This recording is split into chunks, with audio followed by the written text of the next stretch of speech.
Lalon Adebayo. Good morning.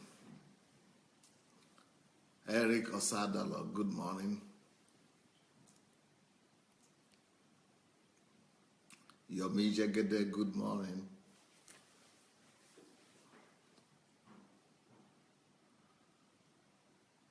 Daniel Oshoma, good morning. Adeleka Adeniyi, good morning.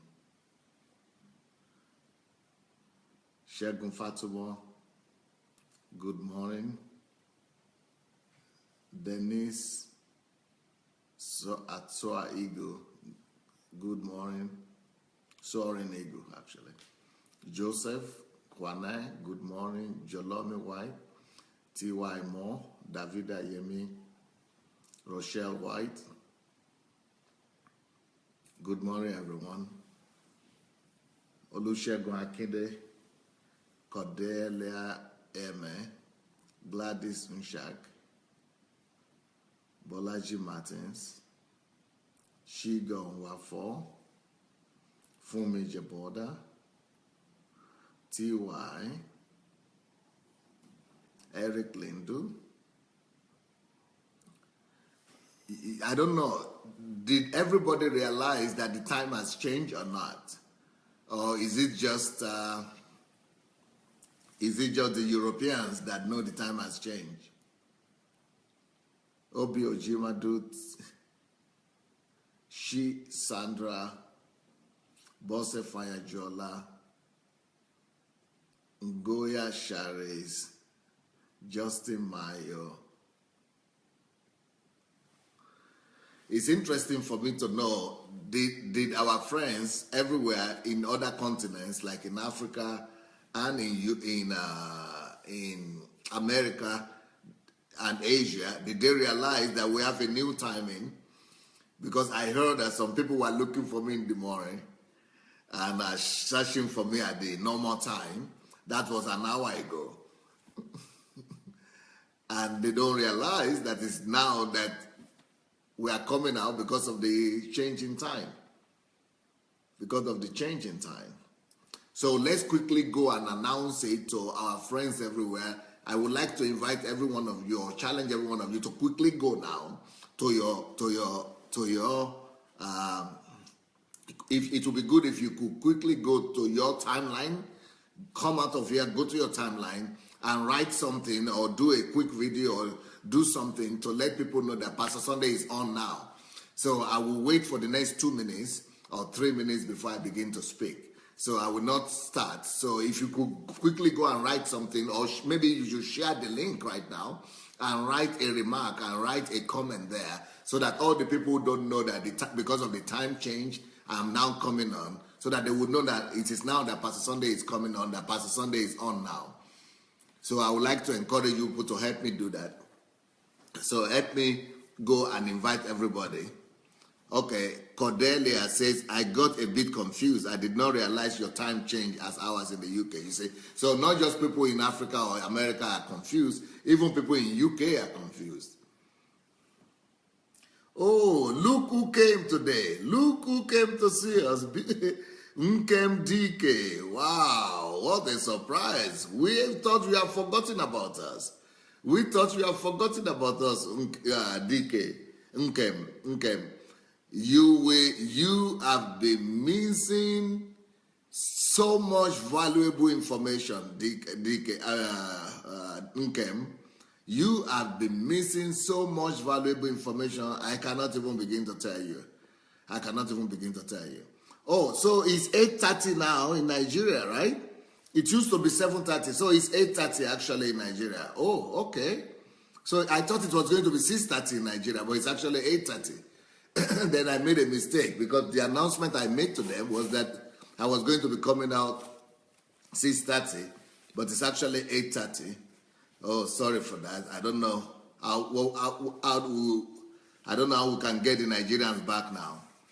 I think what we could do to get the Nigerians back and to go and bring them back. Nkem, you say you have been listening on my blog, but on my blog, I don't think you have this week yet. I don't think you have this week yet. So this week is what every girl must listen to. And this week is what you must listen to. I'm not sure this week. I think this week messages will only come from today or so. So, Nkem, you ask the girls. You ask the girls. The girls will let you know what you have been missing.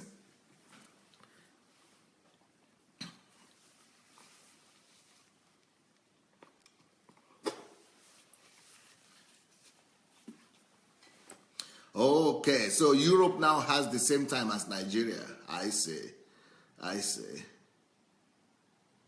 Oh, Olukayode said he got confused and has been searching since 6:30 a.m. I'm so sorry. I am so sorry. I mean, this time changes and everything is just incredible. It's just crazy. Well, I hope you guys have gone to invite all your friends, and I hope you've gone to also write something. Please, as soon as you have done that, or if you have done that, then we'll be ready to start, because today is the end. Today is the end of the first series, I would say, the first part of talking to men about women. Talking to men about women, today is going to be the end of it, the end of that part. So, I'm feeling so much responsibility for today's message. Today's message is so important that I really need God's help to help me to communicate to this message. Okay. The message of today is why every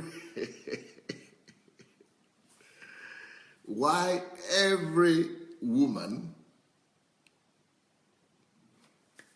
needs to be treated like a princess.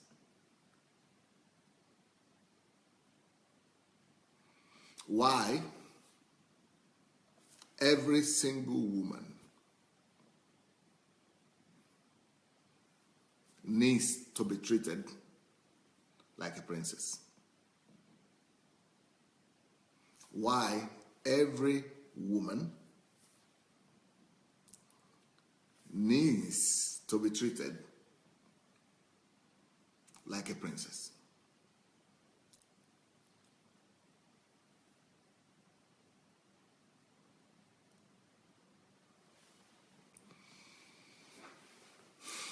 Yesterday, I think it was yesterday, I spoke to you on a similar topic, which was the continuation. This is the continuation of that topic, which I did not finish yesterday. And yesterday's topic was why all brides dress like a princess. That was yesterday's message, why all brides dress like a princess. And I'm sure that anybody who missed yesterday morning's message, they have missed something in their life. They might not be able to go and find, unless they go and listen to that again. You might not be able to listen to such a message again in your life. But today is the continuation of yesterday's message. Yesterday was why all brides dress like a princess. But today's message is why every woman needs to be treated like a princess. Yesterday I made the point that every woman and every bride dresses like a princess, not because it's a ceremony and not because it's a tradition. Even though that is the understanding that we now have, but that is not the authentic, original understanding of why women dress that way. Why does every woman dress like a princess on a wedding day? It's not just because it is tradition or it is the story of Cinderella, that every woman wants to be a Cinderella. Yeah, but I want to say that those stories of Cinderella or the knight or the Prince Wonderful or Prince whatever, that the Prince Charming, that all those stories, all those folklore, all those fairy tales come from what already existed. And what already existed is the fact that women by themselves were created to be princesses. Women were created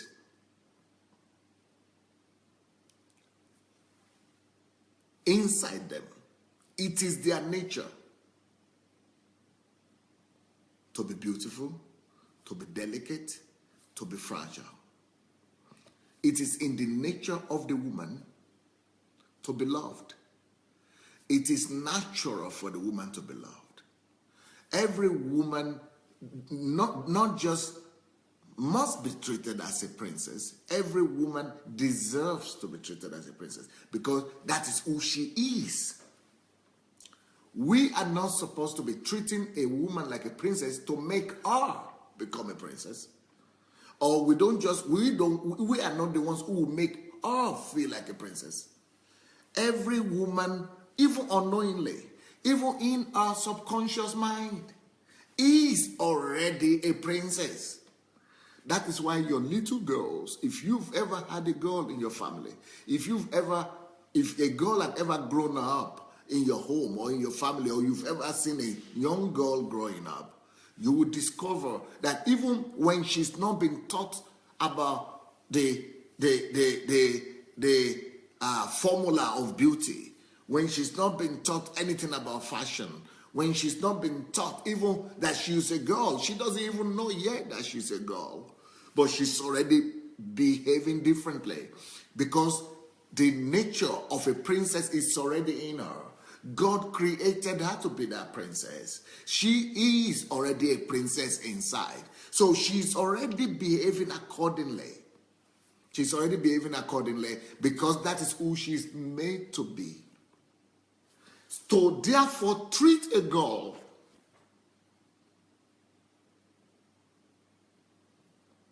separate, different from who she is to abuse her. To therefore treat a girl without honor is to break her. To therefore treat a girl without being delicate with her, without fragility, without being fragile with her, is to destroy that girl. To treat a girl roughly is to abuse her. Either it is roughly, psychologically, morally, physically. It's not our nature to be roughened. It's not in our nature to be abused. It's not natural for a girl to be mistreated. The reason the Bible tells us that a woman is the weaker vessel is because it's a literary example. That a woman is like a vessel.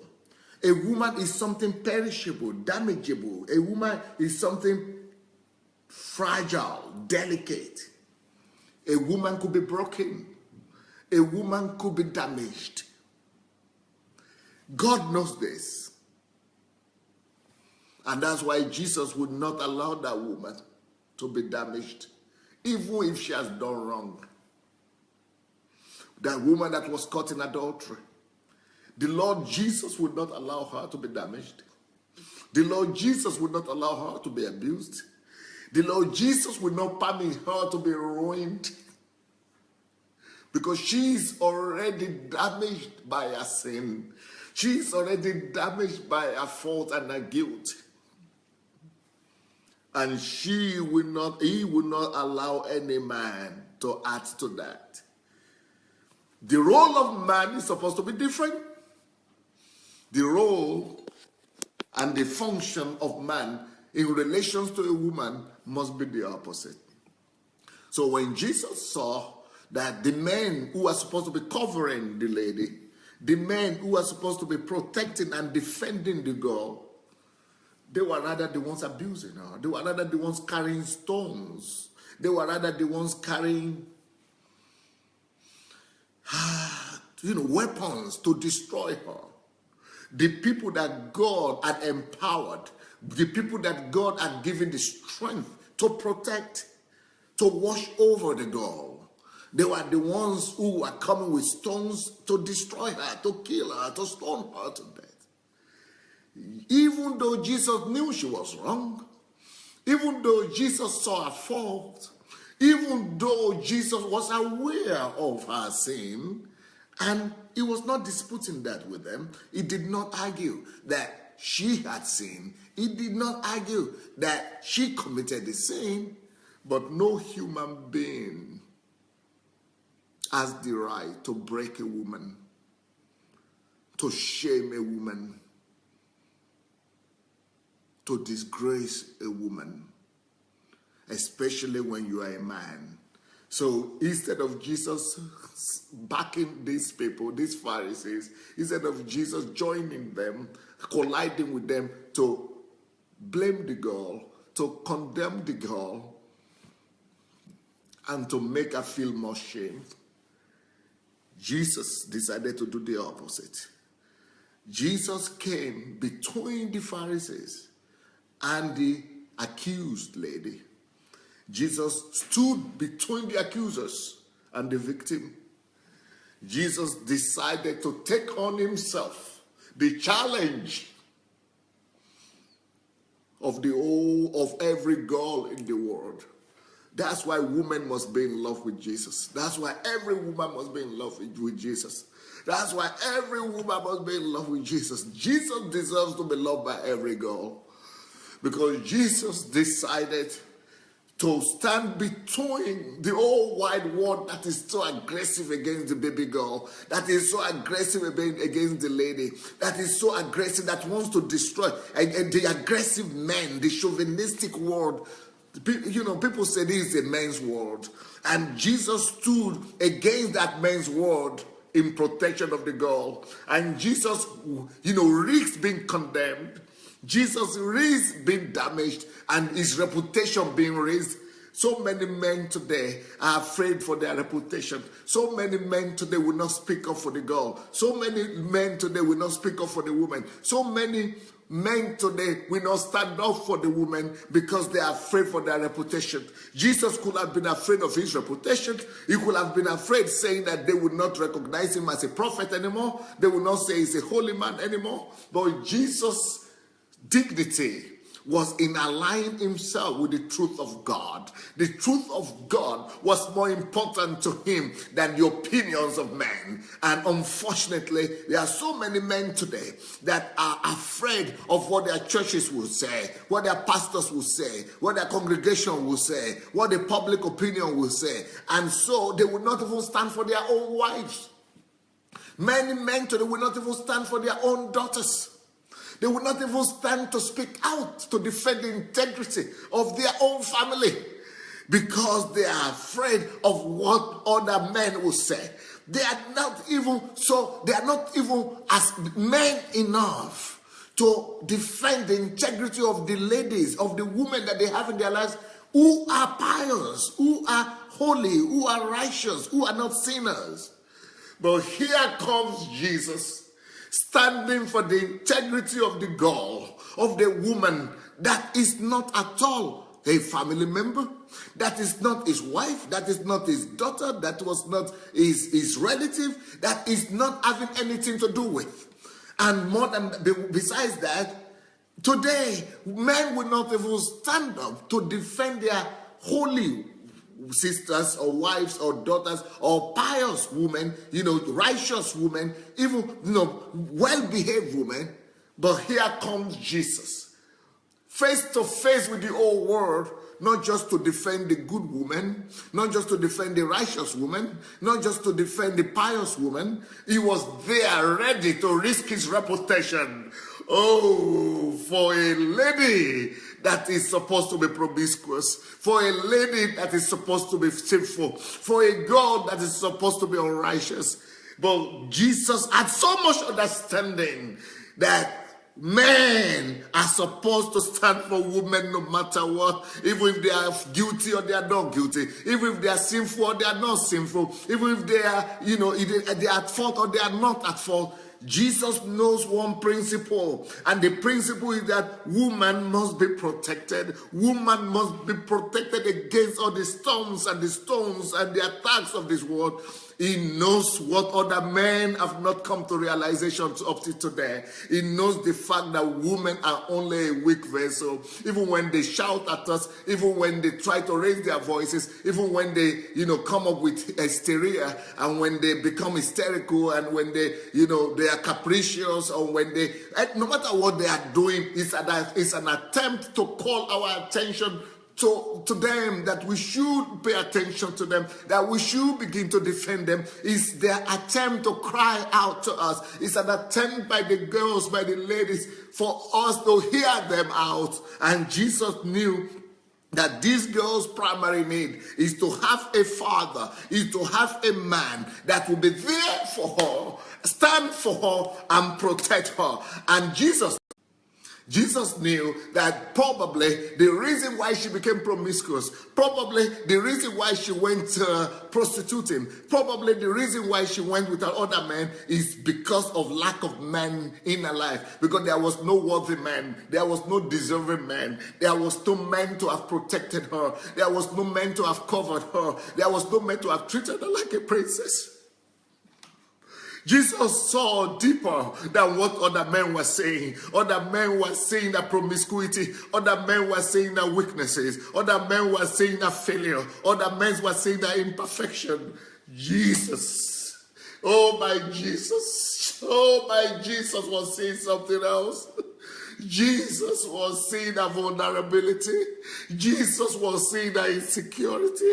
Oh, Jesus was looking deeper into her. And Jesus was seeing the in-depth need of that girl. Jesus was seeing the fact that this girl needs protection. Jesus was seeing down inside that this girl needs cover. She needs covering. This girl needs to be protected, to be cared for, she needs a father figure, somebody that will be there for her, somebody that will just protect her. So Jesus risked it all. Jesus risked everything. He risked it all and stood between the whole wide world, the aggressive world, the attacking world, the suppressing world, the damaging, destructive world. Jesus stood all against them and stood on the side of the girl. He stood on the side of the woman, even though the woman was at fault, even though the woman was guilty. They were asking him that if he was a prophet, if he were a prophet, if he was to be a true prophet, that he was God to condemn. They thought that the sign of being true prophet for Jesus would have been to condemn the sinner. Jesus showed us another face of God, that the sign of a true prophet is not to condemn, but the sign of a true prophet is to have mercy. Jesus showed us the picture of God the Father, that God the Father is not sitting down in heaven with some tall, long stick, looking for who to condemn and looking for who to hit in the head. That Jesus showed us that God the Father is sitting in heaven, stretching out his arms and looking for who to embrace with the embrace of love and mercy. And that's what Jesus demonstrated and showed to us. So they were ready to stone this lady. They were ready to damage her even further.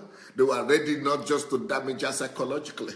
They were ready not just to damage her mentally. They were ready to destroy her and damage her physically. And Jesus knew she already suffered enough damage, because that is not the destiny of a girl. If a woman is never to be damaged. A woman is never to be abused. Either it's psychological abuse, either it's mental abuse, either it's moral abuse. A lady is not supposed to be ever damaged, either psychologically, either morally, or either spiritually, or either, anyhow, either physically or sexually. A woman is never supposed to be attacked or damaged. So a woman must always be honored. Why? She's that vessel. She's a weak vessel. Treat her like a weak vessel. I'm going to illustrate something to you that I illustrated to you yesterday. Come. So a woman, a woman is like a vessel. And when I want to receive it, I must, make sure I'm protective of her. Make sure that I'm watching. I'm really careful. I'm guiding. I'm protecting her. Take it easy. Take it easy. Yeah. This is how to treat a vessel. A vessel with so much care, with so much attention, with so much protectiveness, with so much protection, with so much covering. A woman must always be protected like that. Not just physically. I'm not talking about physical, handling now. I'm talking about our attitude to her person, to her inside, to her inner man. Because God created with the woman to be tender. God created the woman to be soft. God created the woman to be weak. God created the woman to be fragile. God created the woman to be vulnerable. It is not a weakness as such. It is just a nature. That is why every woman deserves, let me say. Let me first of all explain to you once again what I'd tried to explain one of the days to you, that a woman must be treated with like a princess. I'm saying here, why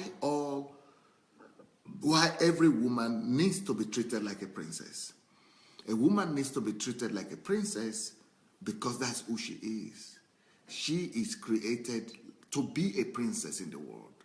She is created to be different from men.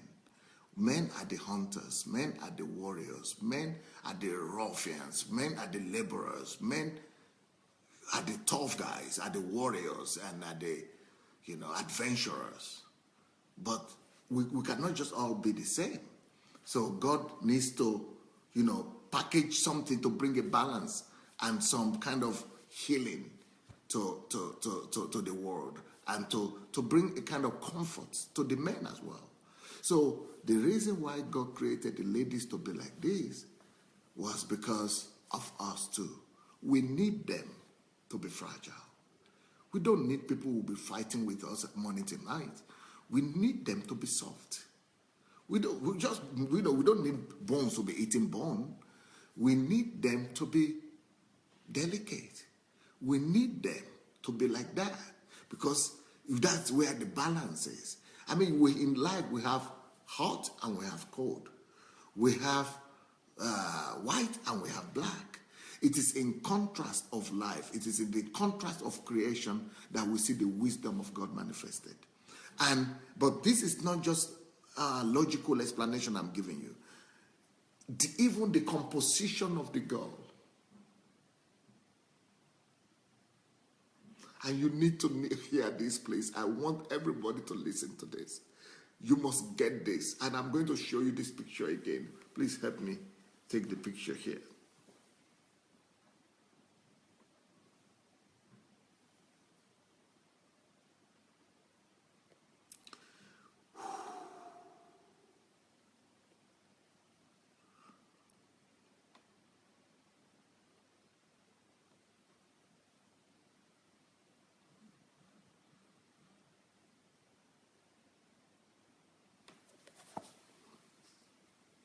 Okay.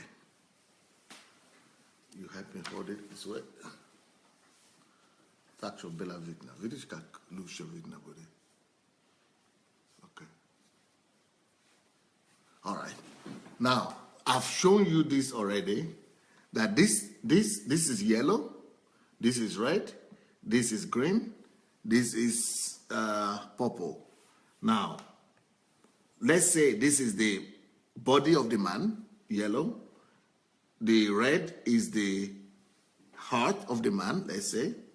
The green is the feelings and the emotions of the man. Let's say the purple is the mind of the man, the head. So these are all separate in the man, so that man could be a warrior, so that man could be able to go to war, man could be rough, man could be an adventurer, man could always put his mind to work without his emotions stopping him. So that man could be able to take decisions without his feelings interfering with them. So that man could use his body to go and work, and not his emotion will not stop his body from working.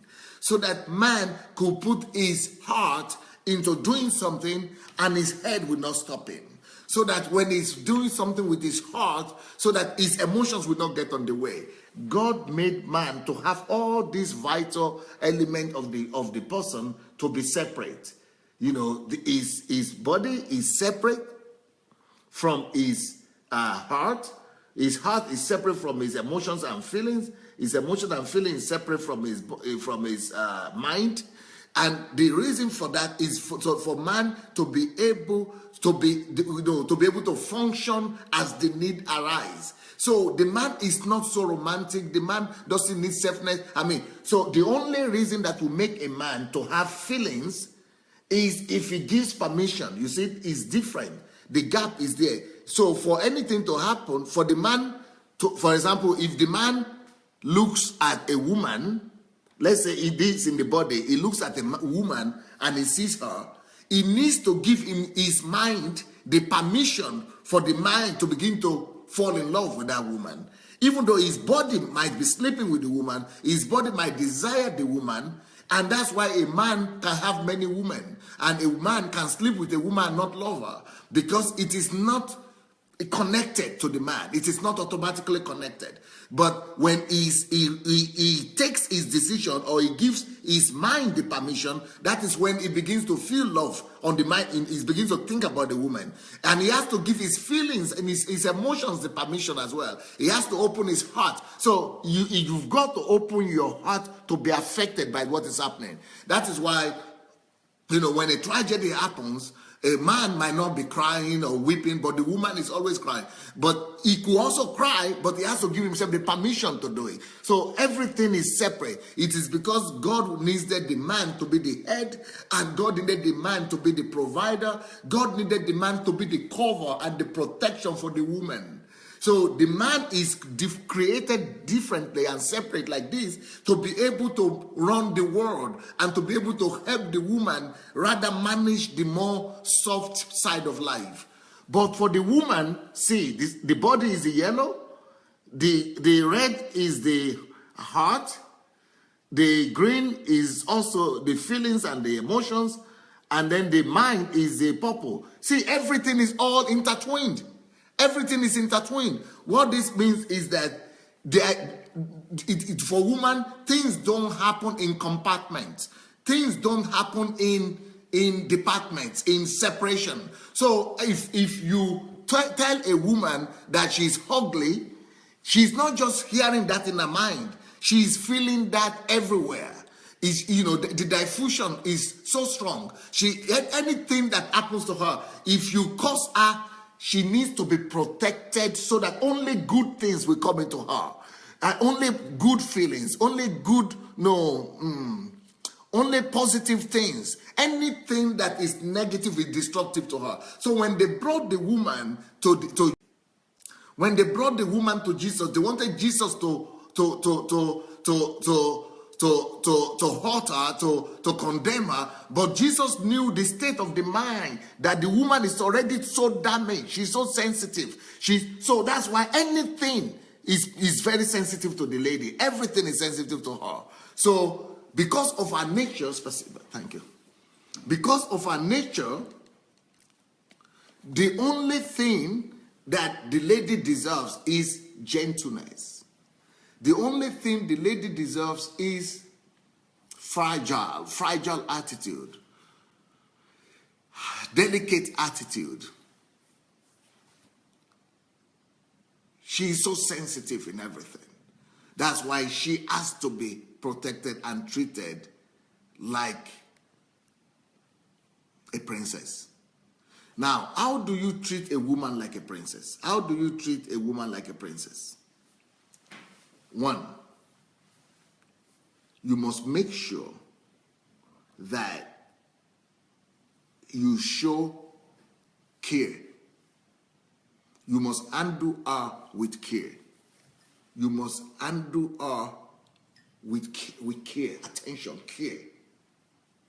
That is emotionally, that is psychologically, that is not just physically, but that is in attitude. We must be gentle with her. We must relate to her, never harsh, never be harsh with the girl, but gentle. The girl needs care. That's one way to treat her as a princess. She needs it. It's not because she wants it. And men sometimes think that it is just my wife that is like that. She's capricious. My wife is just capricious. It's not about your wife. It could be your daughter. It could be your mother. Every girl needs this kind of attention.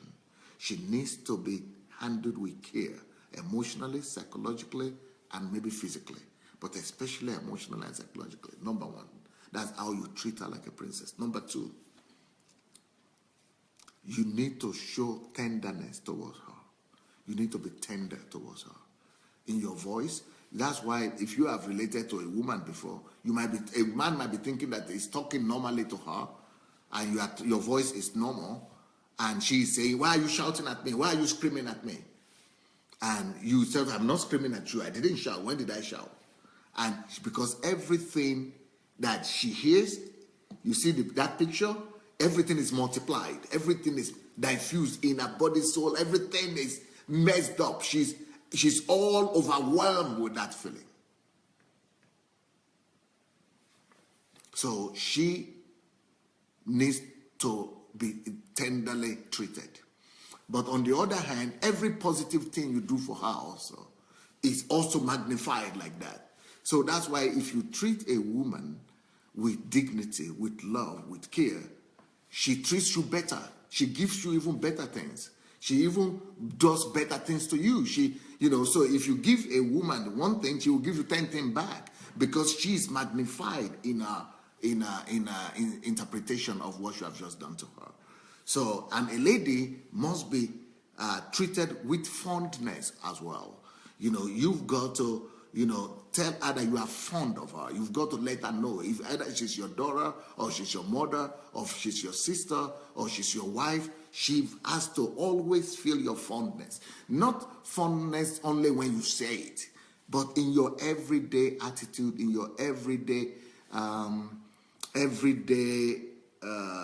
reaction to her, in your everyday interaction with her. Let me show you one picture.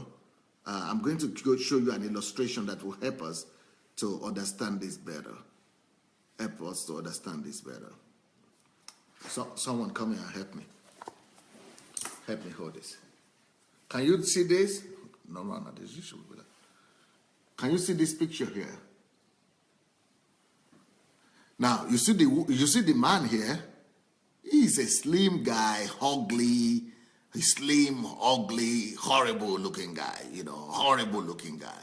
Horrible looking guy. Now, look at the thin legs, like spaghetti kind of legs. Look at the spine. The body is just totally... He has not gone to the gym in ages. But see the way he's looking at himself? A man normally has positive or inflated self-image about himself. A man is always having, a man doesn't suffer too much from low self-esteem. It's rather, it's like this in reality, but look what he's saying. He's good about himself. So it doesn't matter what you tell a man, he just thinks it's your problem. But look at the girl. Look at the girl. How slim the girl is. Look at how beautiful she is. But she looks at the mirror and she's crying. And she's depressed. Why is she depressed? Why is she crying? Because she's thinking she's ugly. She's thinking she's too fat. She's thinking her legs are too big. She's thinking her face are too puffy. She's thinking her backside is totally ugly. She's thinking she's just horrible. Because women have the tendency of magnifying the negative things. So women have the tendency of magnifying the negative things, the little negative things in them. So if you now are telling your wife, oh, you are not going to the gym. When was the last time you were in the gym? You are killing her. You are just killing her. You are an abuser. You are just abusing her right there. Or if you are telling your wife, oh, you are fat. Look at yourself. This is not the way I met you. It's such a betrayal. It's that you are betraying her emotionally. Or if you tell a girl she's not beautiful, what you are seeing as not beautiful in her own eye is going to be magnified as 100 times more. Maybe you are just saying it's just a little thing, it's not a big thing, but in her own eyes, she is going to see it 100 times worse. So that is why the only attitude that is acceptable to the girl is the attitude of honor, is the attitude of tenderness, is the attitude of fondness. You've got to let her know all the time, several times a day. That is why a girl is always asking, do you love me? Do you love me? Every day. She wants to know, especially if she's your wife. Do you love me? Do you still love me? Because she wants that reassurance. Because she's already making herself worse. She is already, condemning herself. Even the things that are not there, she's already finding them. She's already nailing herself to the cross. But if you are a man, the reason why you are there in her life is to be able to give her that protection, is to be able to give her that covering, is to be able to give her that reassurance, and it must be constant. That reassurance is what makes her to gain her confidence, to regain a belief in herself, to really believe that she is normal. And so that's part of treating a woman like a woman. That's why I said every woman needs to be treated like a princess. And it's not just, it's because she wants it. It's a need. It's a need. It is not a desire, but a need. She needs it. She needs it to function. She needs it to be normal. She needs it to be happy. She needs it. It is a composition tells us that she needs it. The picture that I showed to you shows you that everything is mixed up in her. Everything that goes to her is magnified and it messes up her thoughts, it messes up her emotions, it messes up her feelings, it messes up her body, it messes up, paralyzes her heart, it messes up her mind, her heart, her feet. Everything just affects her. So a woman must be treated only as a princess. So the reason why she dresses as a princess on her wedding day, it's not just for the wedding day. It's not just for the tradition. It's not just because of the fairy tales. It's not just because of the Prince Charming. It's because that is our greatest heart desire. That is the greatest need of a girl. That is the greatest need of a woman. That is the greatest desire that she has, that she will always be treated like a princess, that she will always be held with fragility, that she will always be treated with tenderness, that she will always be treated with honor, that that man that is taking her as the wife that is going to live with her for the rest of her life, that he will always be tender towards her, that we will always be fondling toward her, that we will always reassure her of his love, of his tenderness, of his care, of his protection, of his covering, that he will always make her feel like that princess. And that is why she agrees to live the rest of her life with him. Another thing that the girl will need, apart from the fondness, apart from the care and the tenderness, every girl will need the man sometimes, because different things happen to the girl. In fact, there are so many things happening in her mind at the same time that we are not even considering, we are not even entertaining, we cannot even imagine that things are going on in her mind. But a lot of things are going on in her mind, and they are not always positive. So the person that is around her needs to be creating those positive impulses into her and directing them towards her. And that is why a girl needs not just fondness to tell her you are fond of her, but she needs fondling. Now, fondness is to let her know how, you care for her and you love her and, you all that. But not just when you want to make love to her. Because, the problem of men is that men don't always know these things that I'm talking about. So when a woman shows a sign of weakness, or when a woman shows that she needs the man, or she needs man's attention, men always think, oh, she wants me to sleep with her. That's a pity. I'm so sorry. That's a pity. It's a shame. It's a shame, really. And the reason it's a shame is because men are not taught. We are not taught otherwise.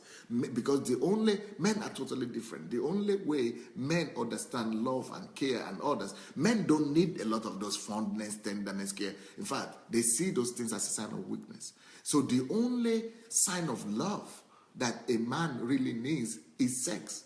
And that's why they only express love through sex. So women, you shouldn't be too hard on your husbands as well and on the men. Why are they so thinking about sex all the time? Because that is the only language, love language they know. That's the only way they express their own love. So, but the girl, expresses love and understands love as care. The girl needs love and understands love as tenderness. The girl or the lady needs love and understands love as fondness. And even more than that, the girl sometimes need fondling. So sometimes the girl will come and hug you innocently. The girl needs some hug sometimes. Why does she need the hugging? That is called fondling her or embracing her. Just to give, she needs it only for comfort. She needs that for comfort. And the reason why she needs fondling for comfort is because she needs peace, she needs comfort, or she feels loved, but she doesn't need sex at that time. It could eventually lead to sex, but unfortunately, men think when she needs fondling and she's coming to be embraced or to be touched or to be hugged, that we need to take her to bed. Now, the way ladies agree to do it because they know this is probably what the man needs and they are doing it for the man, but that is not what they need at that time. That time when they need, when they want to hug you or they want to hold you or they want you to hug them, they just need you to caress their head or to fondle them or to just spend time with them, to listen to them. They just need some reassurance at that time. They just need some healing. There are some processes going on in them that we might not be aware of, that they just needed that reassurance. They needed that acceptance. They needed that that care, that comfort, that support. But we immediately want to take. That's a mistake. So apart from fondling, another thing that the lady needs is caressing.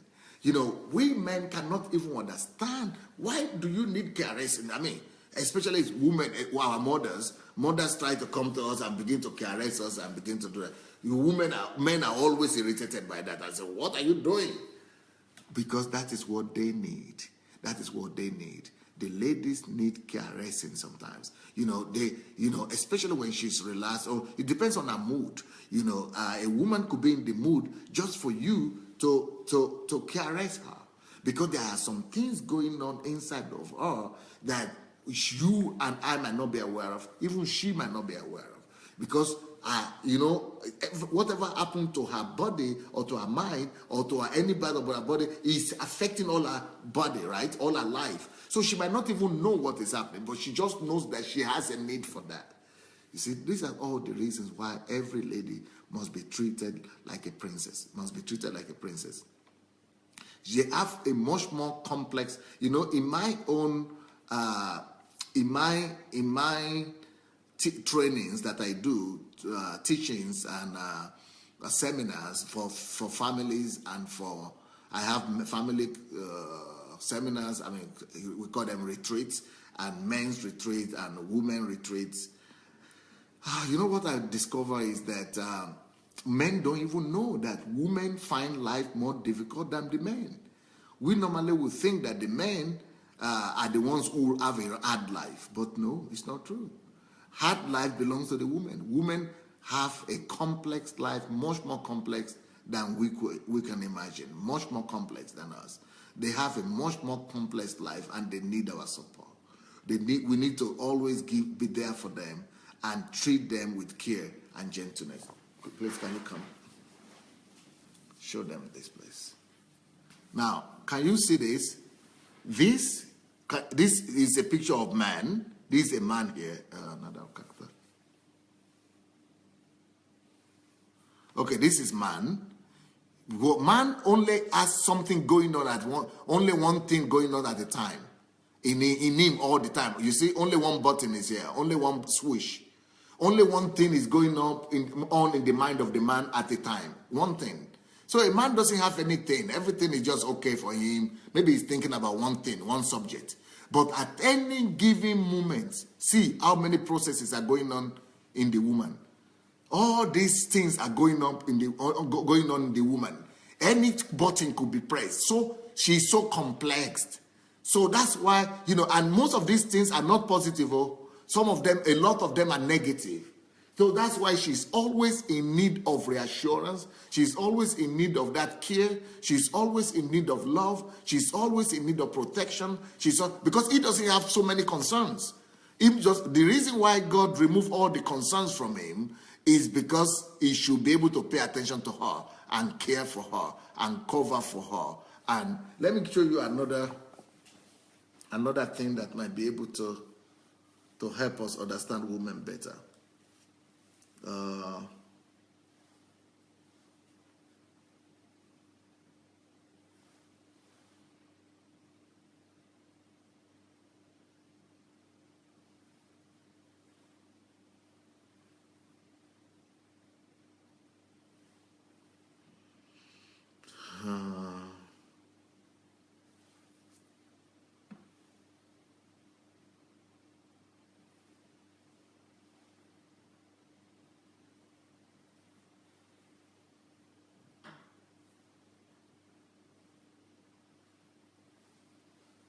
Yeah, well, I think I'm making the point.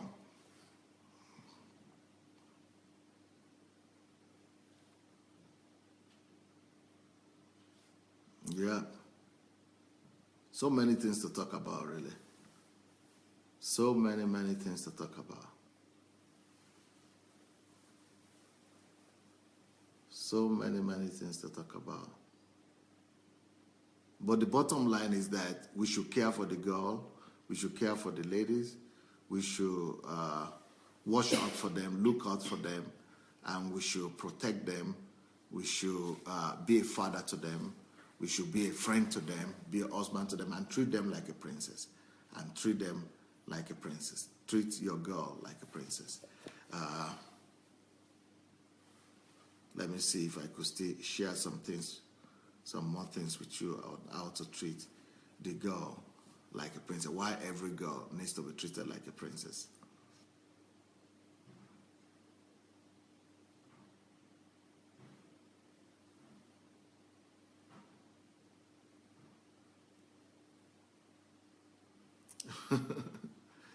Okay.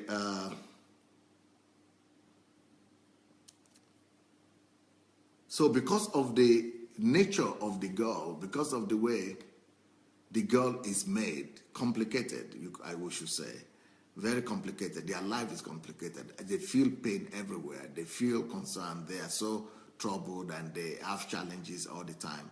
That's why we men are supposed to be there for them, treat them like a princess. It's not because they are, they are trying to be hard or difficult.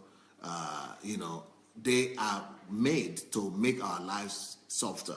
I mean, the reason why we fall in love with them is because of that, their tenderness. The reason why we love what we see and we marry them is because they are attractive. So we need to keep them attractive. We need to keep them loving. We need to keep them soft. We need to keep them tidy, neat, clean, beautiful. We need to keep them tender. We need to, keep them loving. And for them to begin to be like that all the time, we must make sure that we care for them. Now, since today is the last day of my teaching for the men, I'm going to say some very hard things that I think most men will not agree with, and I think will make men to go against me. The Bible talked about the days of the ignorance. The days of ignorance, he said it has passed. So let's forget about the days of ignorance. So this message that I'm giving now, I'm not giving to those who are already married. Although if you're already married, you could still try your best to apply some of these principles. But if I'm to advise my son, and my son who is 18, he already knows this. And my daughters already know this also. So if I'm to advise people who are not married yet, I want to say this to the men. I'm talking to the men now who are not married, and I think the women will agree with me. But these things are hard, and these things are going to make some men angry, but it's going to make some of them happy. But I think this is just the truth, and I'm going to tell you the absolute truth. Men should not rush to marry. You should not even look on the side of to the side of the woman. You shouldn't even look on a girl or to a direction if you are not married to cushion a life for her. If you are not married, if you are not ready to make life easy for her, if you are not married to really be protection for her, if you are not married to be if you are not ready to be a covering for her, if you are not married to be, if you are not ready to be a covering and a protection for her, if you are not ready to be a father to her, please don't go to her. And what do I mean by that? Before a man approaches a woman, make sure as a man that I am ready to provide everything for this girl that she already has, nothing less. Number two, I am ready to give her everything that her parents are giving her right now. Love, care, attention, protection, even provisions. That she would not feel herself worse after marrying me than whatever status she is right now. That does not always mean material things, but in attention, in love, in protection, and in care, most of all, and also in material provision as well. That's number one. Number two, please don't approach a girl. Don't even approach her in the hope that you will rely on both your salary and a salary to provide for the things that both of you will need. This is my advice for my son, and this is the advice I will give to any woman, any young man that wants to marry. Don't even approach her if you don't have enough money to take care of your needs and her needs. You must assume as if she will never work, or she is not working and she will never work. And the reason why you are approaching her is because you know that you are able to take care of two people. That's why you want to marry, and that's why you want to marry her. So that is another thing. Make sure that you are self-sufficient, but self-sufficient enough to also take care of her. You are asking her to come follow you and marry you. That's number two. Number three, Don't approach a girl. Don't go to a girl if you cannot provide comfort for her. Comfort, security, and stability. Comfort, security, stability. Comfort, security, stability. Comfort, security, stability. Comfort, security, stability. Comfort, security, stability. If you are not ready to provide comfort, what do I mean? I personally, it depends on what country you are living in, right? But I personally believe I don't have the right, or my son doesn't have the right to marry a girl without having a car if you are in a developing country. But if you are in the Western country, I think that you should not approach that girl if you only have one car. If you are in a developed country where cars are a necessity, not a need, I mean, where they are a need, not a want, but a need, I will advise you to have money to have two cars. When maybe before you marry, you have one. But when you are getting married, if she doesn't have her own car, make sure you get her the second car as soon as she will be married.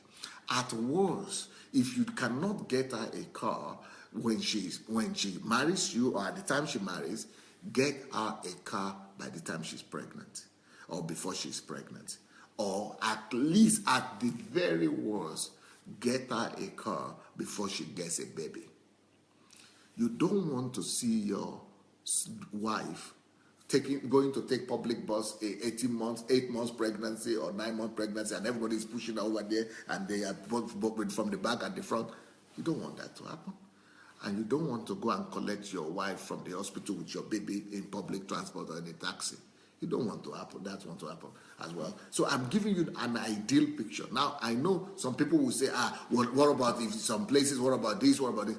There might be a lot of whatabouts. But I'm giving you the ideal picture and the ideal way it's supposed to be. To treat her like a princess means to really make her feel like a princess. That's number one. I don't know what number I get. The next point, don't marry a girl and don't even plan to approach her if you have already not planned out ways and means by which you will. This is more difficult for people in the West, but for people in Africa and in other developing countries, I think you should think about that. But even in the West, I personally, for me, I will make provision for this. If your wife is going to be working, do anything you need to do to set her free from all the mundane domestic works. If she's working, get some help for her. I know they don't have house helps in the West, but the way we did it here is you could actually do that in the West too. We came together 3 families when I couldn't afford it myself. So we came together 3 families. We decided to pay, let's say 1,000 each for one woman who is a good cook and also could take care of the house. She's a, maybe 50-year-old woman that, that was her passion. She likes to cook, to make. That was her own business. So what we do is that she will work 6 days a week. So we will pay, it was not $1,000, but I'm just saying like that. But at that time it was, anyway, doesn't matter. So our family will pay $1,000 to this lady. Then 2 other families, they will pay $1,000 each. So the lady will be making $3,000 a month, all right? And but she will come 2 times a week to my house. So 2 times a week she will come and cook for 3 days and for another 3 days. Then the last 4 days, the last day, one day my wife cooks, because she likes to do that at times sometimes. So 2 times a week she comes, she cleans the house, puts the house in order, cleans and makes everything neat, makes information so that my wife, even though my wife was not working, but she will not have the burden and the stress. Sometimes the own work, the domestic work for the woman is a full-time job. Sometimes it might even be worse than than going to full-time work sometimes. The same thing when it comes to garden. If you have a house and make provision to get somebody to always come and take care of electricity needs, or the utensils needs, or the garden, or the grass, or the lawn, or the mechanical needs, and get somebody to take care of that. If you know you can do it yourself, do it yourself. But if you cannot do it yourself, make sure that you have the money or the provision. It doesn't have to be, okay, maybe you are in a country where the money is not so high. We started by paying $100 each. Every family paid $100 and we can afford it. So what am I trying to say? For you to make your girl or your wife feel as if she's coming to your family as a princess and she's treated with honor, think ahead for her. Protect her from all unnecessary stresses and unnecessary work and occupation and all kind of duties that are not really necessarily she has to do by herself. And that is why a lot of women are always asking their husband to help them out in the house. And they want you to do, because it is killing. It is a big work for the ladies. But if you are going to have children, personally, I don't believe that any family, you should begin to have especially if you are a responsible man, I don't believe that you should begin to have children. When it's time for you to begin to have children, make sure that you do anything you could do to have a support for her. Please don't let that girl, having gone through 9 months of pregnancy, don't you ever leave her alone by herself after she's given birth. Don't leave her by herself. Don't leave her alone to raise up that baby. Especially if she's having second baby or third child or second child and she's alone, and you. When my wife was pregnant, before she was pregnant, we had a help who will come and go, like I said. But once she was pregnant, we took a full-time help. Full-time help to help her while she was pregnant. Because then when she gave birth, we started having 2 helpers and a driver.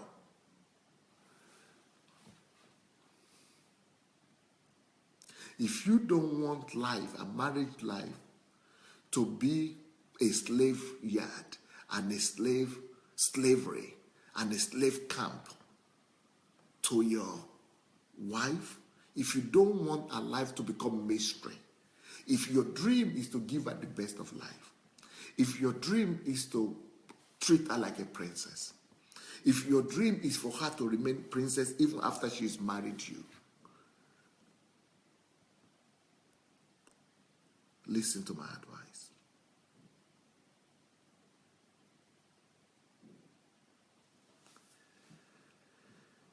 If you don't care, if you only care about yourself, if you want to compare your life to the life of your mother and your father and your grandparents, they survived, they did, and good for you.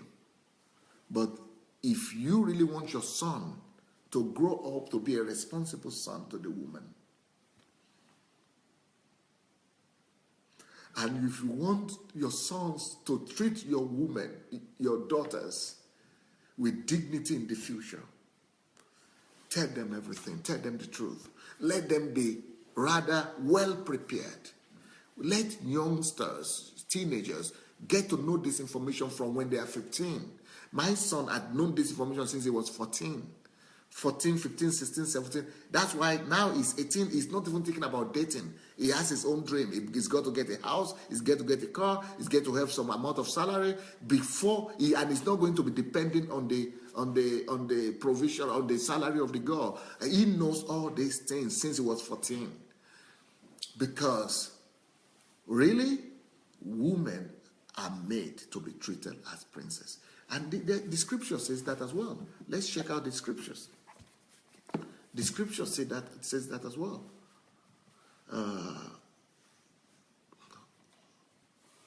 Bible, Holy Bible says,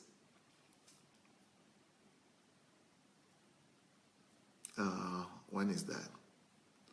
That is 1 Peter, yep. 1 Peter chapter 3, verse 7. 1 Peter chapter 3, verse 7. Let me read from Amplified Version. Amplified Version. In the same way, you husbands, live with your wives with understanding. We need to have understanding. No man has the right to live with a woman without understanding her nature. No man has the right to live with a woman without understanding her composition. Live with a woman with understanding. This understanding that I'm giving and that I've provided this week is needed for you to be able to treat her with honor and dignity. So live with a woman, with your wife with understanding. That means with gentleness. This is reading the Bible. Live with her with gentleness. Live with her with tact. This is amplified, like I said, amplified. Live with your woman, with your wife, with an intelligent regard to her. Live with your wife as with somebody that is physically challenged or that is physically weaker. This is the Bible. Since she's a woman, treat her like a woman. Treat her like a weaker vessel. Then he says, show her honor. Show her honor. Show her respect as a fellow heir. Heir, H-E-I-R, as a fellow heir of the grace of God, of the grace of life, of God. She's a princess. A woman is supposed to be treated as a heir of God, as a princess of God. This is scriptural as well. Even God knows this. So that your prayers will not be hindered and ineffective. So any other treatment of a woman and of a wife, other than that of a princess, will make your prayers to be ineffective, will make your prayers to be hindered. So a woman, and your wife especially, must be treated only as a princess. No other attitude is allowed or permissible when it comes to the woman. Only the attitude of a princess. Well, let me see. What time is it, by the way? What time is it? Ooh. My time is over. My time is over. I would like to challenge you to share this link. Let's go ahead and share this link, this message, if you don't mind, because this could be a blessing. It could be a lifesaver to somebody. It could be a lifesaver to somebody. Maybe it will help somebody. Maybe it will heal some relationships. Maybe it will heal some families. Maybe it will heal some men, some women. Who knows? So, let's go share it. You have the share button under your video. You must have a share button under your video. So let's share the link and write something on it when you are sharing it. Write some remarks or some comments. And let me see what you are. Let me read some of your comments. Let me see what people are writing here. I hope the women are not ready to crucify. The men are not ready to crucify me today. The women might not be willing to crucify me. They might be happy. The women might be happy. The women might be happy. But who knows? Let me see. Daniel says, women are touchy creation. Yes, that's why God made us to fall asleep before Eve was created. Comfy says, Pastor Adelaja, you are a highly blessed and favored person. Cover you with the blood of Jesus. Thank you.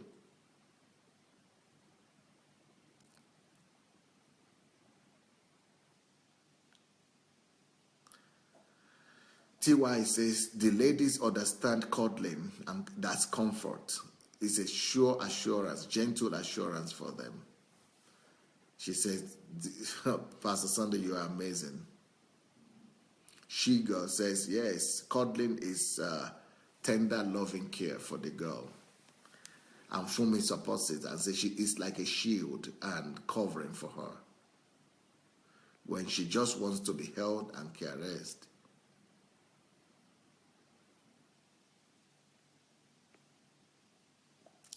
Apostle Tim says, don't rob her of fondness, tenderness, and comfort.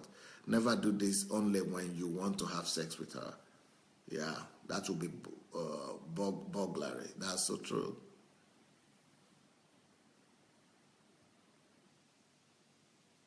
Daniel is saying it's good. It will be good for the ladies in the forum to understand the mind of men as well.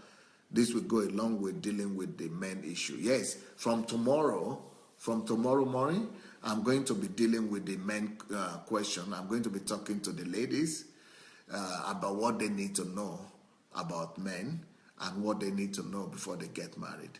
So I'm going to be talking to the ladies tomorrow about themselves. I'm going to be talking to the ladies next week. This week I was talking to the men. Next week I will be talking to the ladies. But from tomorrow night, we are going to be on the big platform, on the Dr. Sandey Adelaja platform.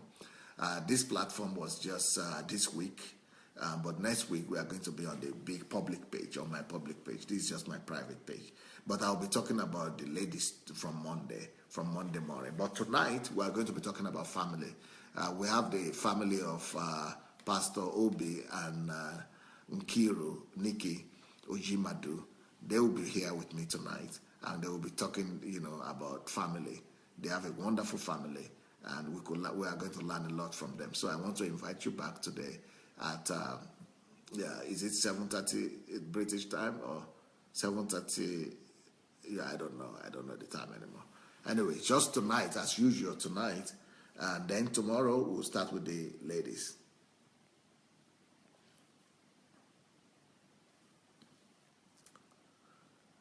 Eric Osadolo said, "Thank you, sir. This message has changed my mindset and I've been transformed." Oh, that's good.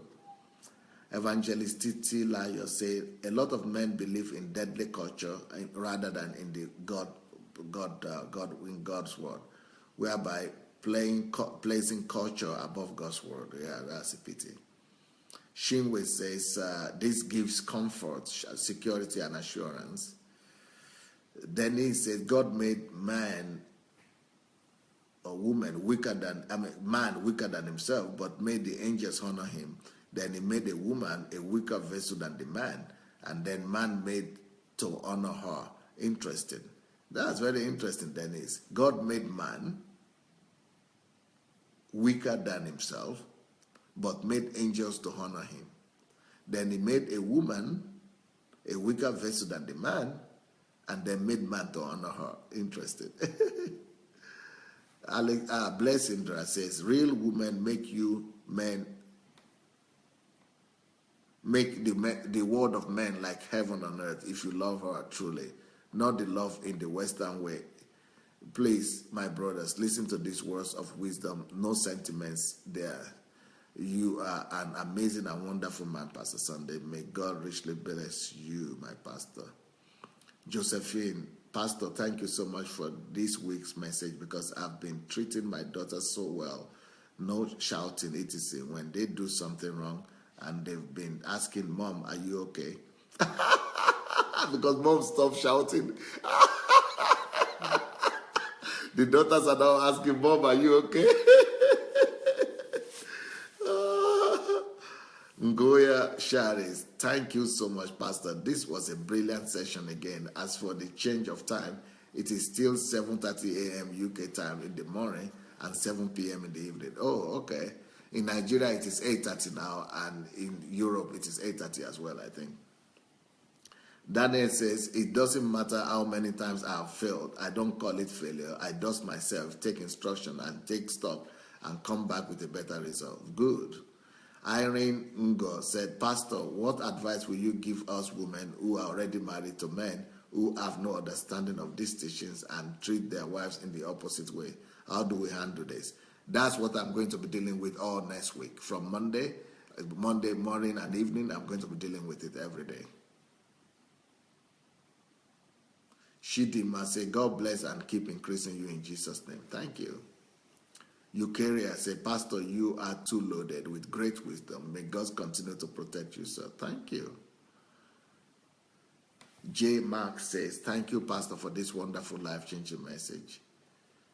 Paul Ori Ade said, no crucifixion, sir. Jesus was crucified already for us. You are always on point. God bless you, sir.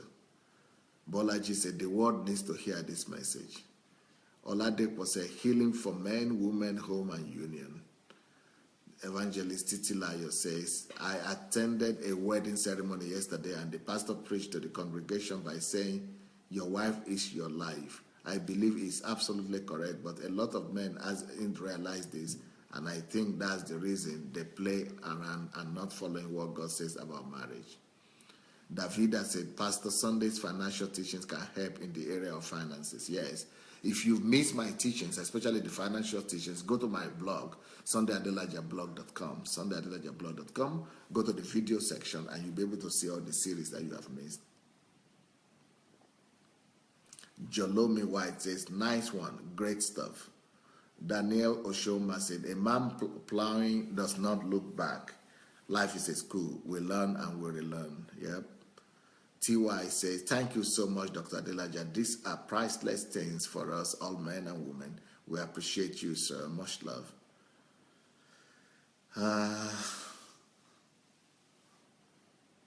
Morunde says, thank you, sir. Very profound. Oladek was a real and raw truth from God for all men in the whole world. Then he said, this is very thought-provoking.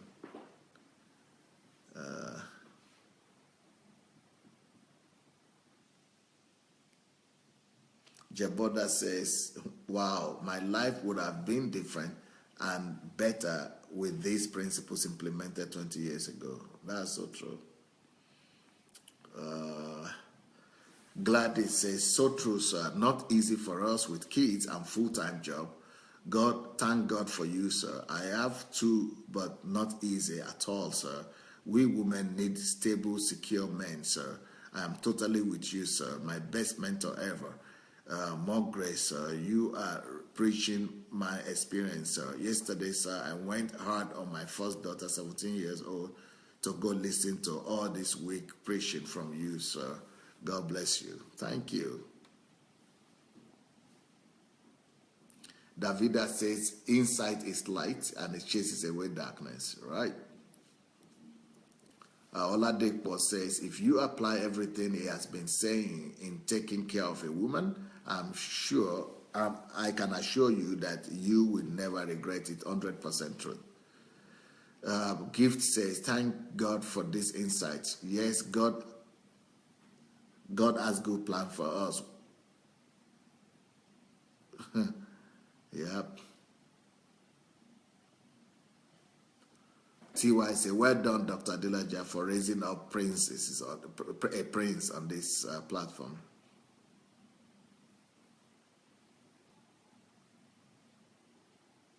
Afolabi, I'm just thinking aloud. How can I apply all these teachings into my life, honestly? This is amazing, man. Well, go and listen to it as many times as possible and, just try to change.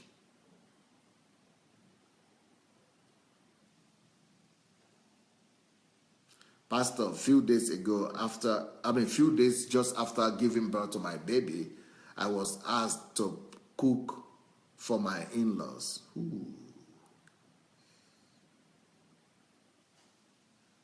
This is just a few days after giving birth, after coming back from the hospital.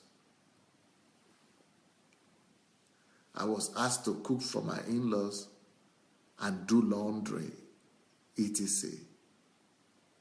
So I started bleeding again.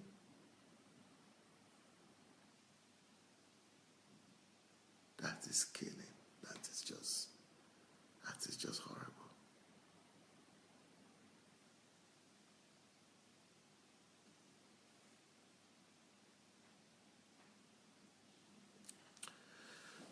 Oladepo said, if you don't get this message, you cannot get it. You could get it in Pastor Sandey's Successful Ministry.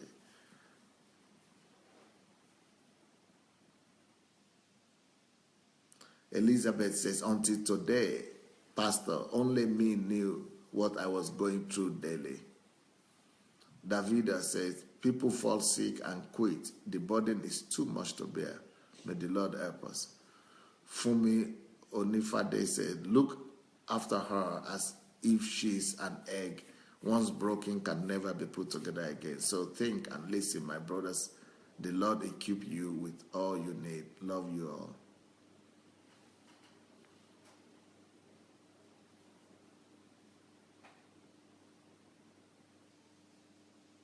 TY said, this is life coaching 101. Oh, how I wish we had heard all these years ago. What catastrophe would have been averted. Please, guys, take advantage of this. Love you, sir.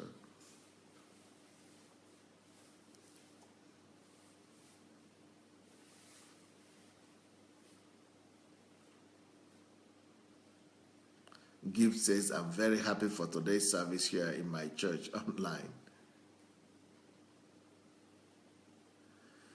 Fumi Onifade, well spoken, sir. Yes, that's the Father's business.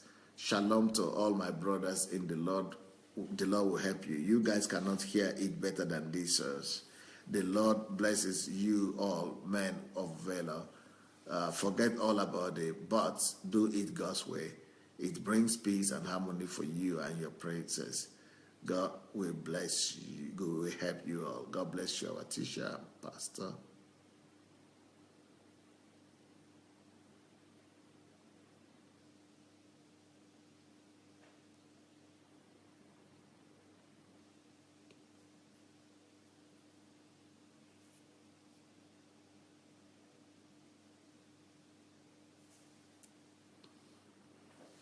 Oladepo says, I'm a man. Some men are wicked. That's why they struggle with everything. Apply this godly message and your struggle is over.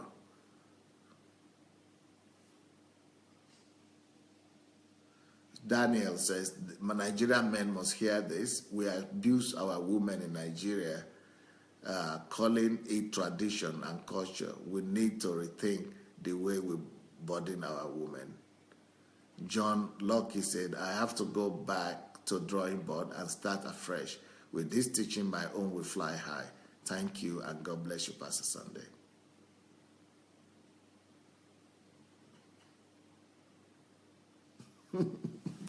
Daniel says, if women apply just 1% of this teaching, our marriages and family will be like heaven on earth. Just 1%.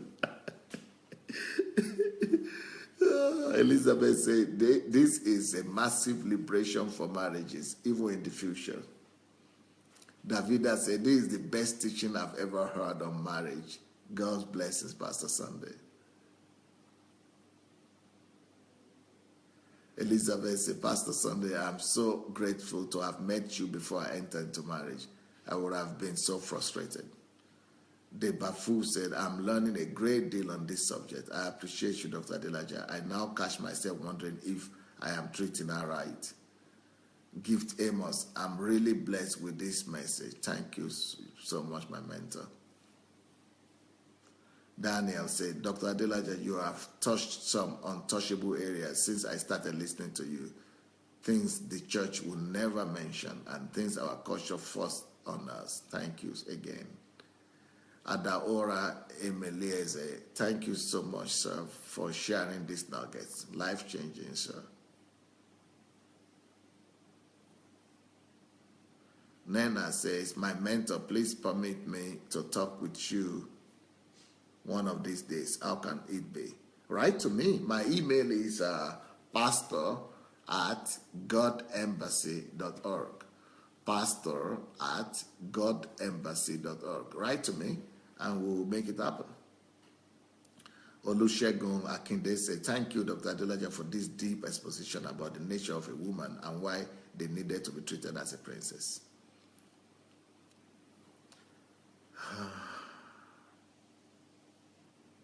Shigo says, thank God, my boys will know to treat women as they should. God bless you. Kiru says, I knew nothing. I mean absolutely nothing. But Dr. Adelaja and Dr. Bosse Adelaja have made me understand a lot that my marriage is just heaven on earth right now. Jolomi says, your last set of advice is the reason I'm living a solo life right now. Until the right time, I will enjoy my single life while it lasts. That is the truth. Jolomi is coming to speak the truth the way it is. And I agree with him. I agree with him.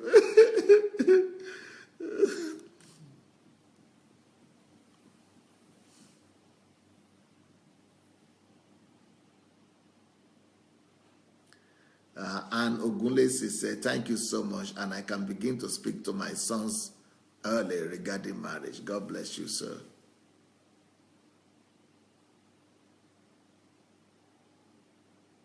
She, Sandra, says, I'm teaching my boys these principles because charity begins at home.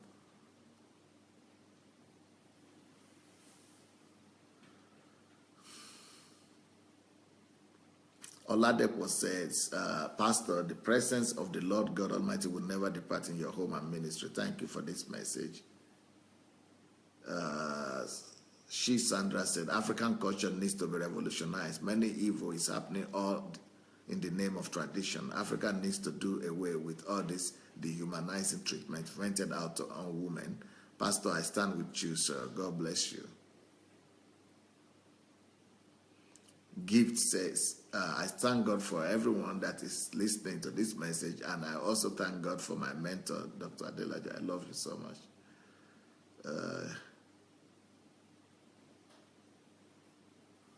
Daniel says, if you want to prosper in every area, in any area of your life, treat your wife nicely and be at peace with her. Once you have peace with your wife, you prosper automatically.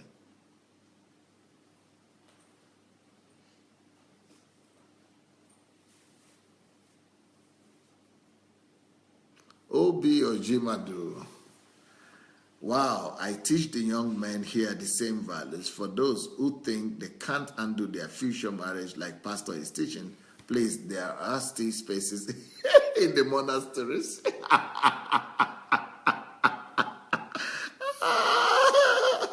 Become a monk.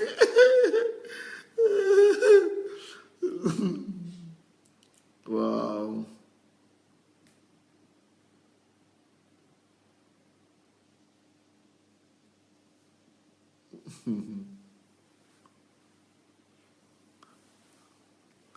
Well. I think the time is over for me today. I will be back today. I will be back tonight with the Ojimadu family. Pastor Obi and Pastor Nkiru will be back with us, and I'm inviting you back for tonight. That will be 7 p.m. British time. I don't know in America what time it is in America. Is it in America? What time will it be in America?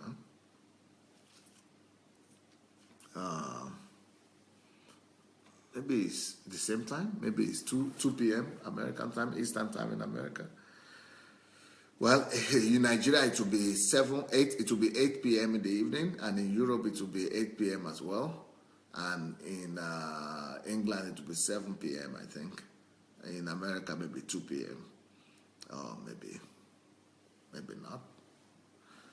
Maybe 3 p.m. Maybe, I don't know. So anyway, have a wonderful evening. Have a wonderful day. We'll talk to you. We'll see you tonight. God bless.